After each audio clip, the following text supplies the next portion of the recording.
ઘટાડાથી paints, aviation, OMCs પર તો focus છે અને સાથે પેટ્રોલિયમ અને નેચરલ ગેસ રેગ્યુલેટરે કન્ઝ્યુમર પ્રોટેક્શન રેગ્યુલેટરને મંજૂરી આપી છે. પરંતુ આ બધા સ્ટોક્સમાં આ સમાચારને લીધે જે એક્શન જોવા મળી રહી છે એના પર ડિટેલ્સ જાણીએ સહયોગી તૃપ્તિ કપૂરિયા પાસેથી. તૃપ્તિ, કઈ રીતે આપણે જોઈ રહ્યા છીએ? અલગ અલગ સમાચાર છે પરંતુ રિએક્શન કઈ રીતે છે બધામાં? ચાલી ડેફિનેટલી બ્રેન્ટ ક્રૂડ આપણા ભારતીય માર્કેટ માટે ખૂબ જ એક પોઝિટિવ ગણાય છે. અગર જેનો આમાં શાર્પ ઘટાડો આવે છે તેને લઈને તો આ વખતે આપણે જોઈ રહ્યા છે કે ખાસ કરીને રશિયા યુક્રેન વચ્ચે જે સંભવિત શાંતિના જે કરાર થવાની જે વાતો ચાલી રહી છે તેને લઈને ખાસ કરીને બ્રેન્ટ ક્રૂડમાં એક શાર્પ ઘટાડો અહીંયા આપણને જોવા મળી રહ્યો છે. 5 વર્ષના નીચલા સ્તર પર આપણને હવે જે બ્રેન્ટ ક્રૂડનો પ્રાઇસ અહીંયા આવતો જોવા મળી રહ્યો છે.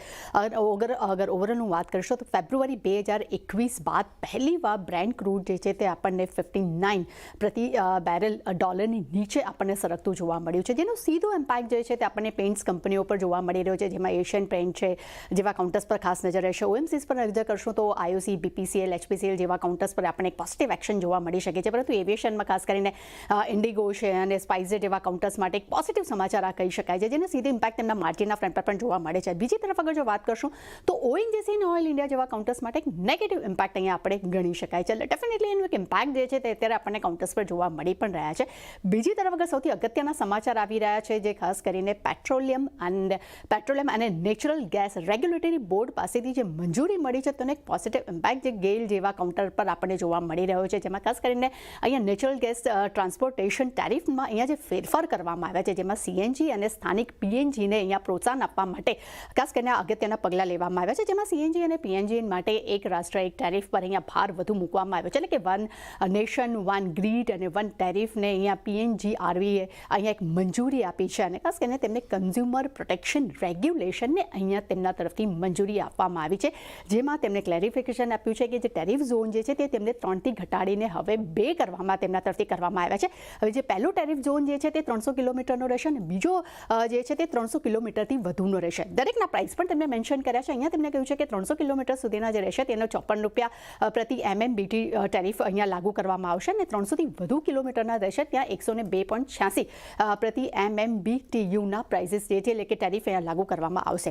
હવે જે ખાસ કરીને CNG અને PNGના જે ગ્રાહકો છે તેને ઝોન 1 અહીંયા ટેરિફ જે છે તે ચૂકવવાના રહેશે અને આ જે નવા જે પ્રાઇસીસ અને નવા જે નિયમો તેમને લાગુ કર્યા છે, નવી મંજૂરી મળી છે જે 1 જાન્યુઆરી 2026થી લાગુ થશે અને CNG અને PNG માટે યુનિફાઈડ ટેરિફ સિસ્ટમ પણ અહીંયા લાગુ કરવામાં આવશે, જેનો સીધો પોઝિટિવ ઇમ્પેક્ટ જે છે અહીંયા આપણે અત્યારે જોઈ રહ્યા છે કે મહાનગર ગેસ IGL જેવા કાઉન્ટર પર આપણને જોવા મળ્યું છે. ગેલ પણ એક પોઝિટિવ ઇમ્પેક્ટ દેખાડી રહ્યું છે. ત્યાં બીજી તરફ IGL પર આપણને નોમુરાનો પણ એક પોઝિટિવ રિપોર્ટ આપ્યો છે. અહીંયા તેમણે રેટિંગ અપગ્રેડ કરીને બાય કર્યા છે. લક્ષ્યાંક તેમને ₹230 પ્રતિ શેર અહીંયા કર્યા છે. એટલે ડેફિનેટલી ચાંદની બંને જ પોઝિટિવ રિપોર્ટ છે અને તેનો એક સારો ઇમ્પેક્ટ જે છે ત્યારે આપણને દરેક કાઉન્ટર પર જોવા મળી રહ્યો છે.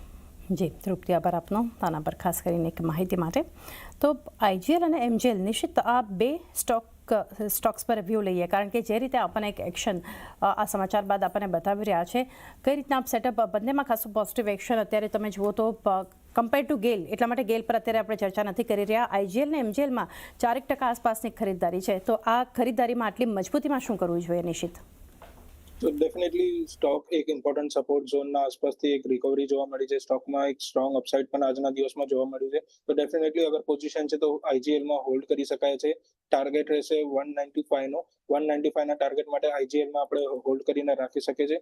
MGLની પણ વાત કરીએ તો એમાં પણ એક લોઅર લેવલ્સથી આપણને સારું અપસાઇડ જોવા મળ્યું છે. તો ડેફિનેટલી બે કાઉન્ટર્સમાં હોલ્ડની જ સલાહ રહેશે અને અપસાઇડના પોસિબિલિટીઝ છે બે કાઉન્ટર્સમાં. અપસાઇડની પોસિબિલિટી બંને સ્ટોક્સ બતાવી રહ્યા છે IGL અને MGL. આજે જોઈ રહ્યા છે કે એક ખાસી અત્યારે તો પોઝિટિવ એક્શન આપણને સમાચાર બાદ સ્ટોક્સ આપણને બતાવી રહ્યા છે.